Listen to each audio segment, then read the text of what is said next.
الحمد لله رب العالمين الرحمن الرحيم مالك يوم الدين إياك نعبد وإياك نستعين اهدنا الصراط المستقيم صراط الذين أنعمت عليهم غير المغضوب عليهم ولا الضالين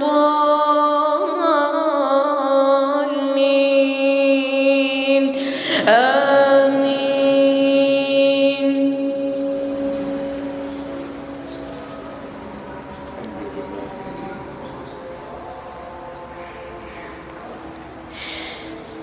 وجاء رجل من أقصى المدينة يسعى قال يا موسى إن الملأ يأتمرون بك ليقتلوك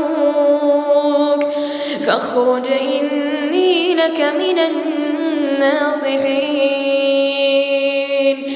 فخرج منها خائفا يترقب قال رب نجني من القوم الظالمين. ولما توجه تلقاء مدين قال عسى ربي أن يهديني سواء السبيل.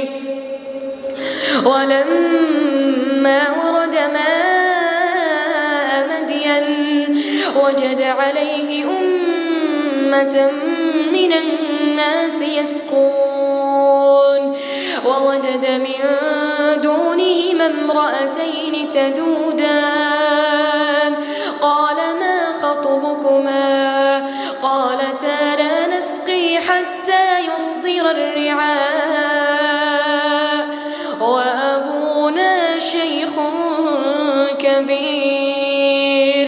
فسقى لهما ثم تولى إلى الظل فقال رب إني لما أنزلت إلي من خير فقير. فجاءته إحداهما تمشي على استحياء قالت إن أبي يدعوك ليجزيك أجر ما سقيت لنا.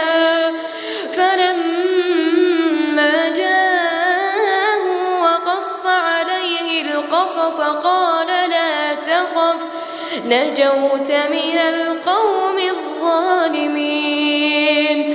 قالت إحداهما يا أبت استأجره إن خير من استأجرت القوي الأمين.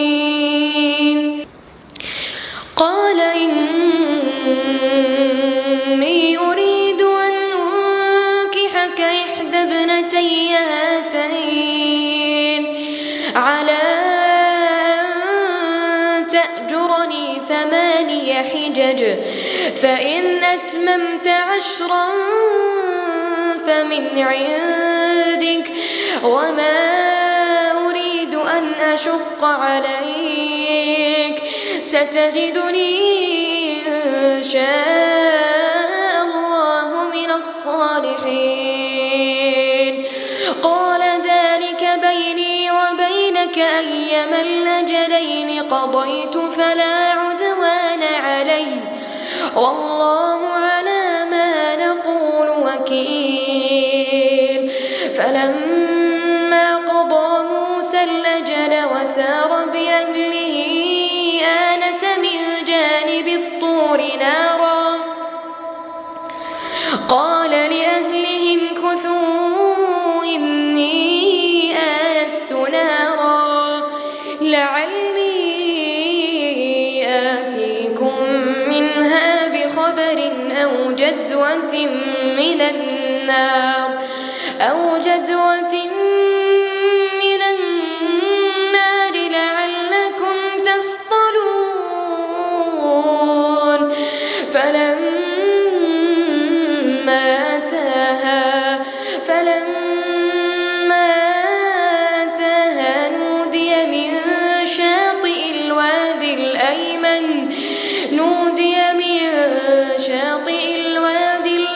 الرحمن في البقعة المباركة من الشجرة أي يا موسى إني أنا الله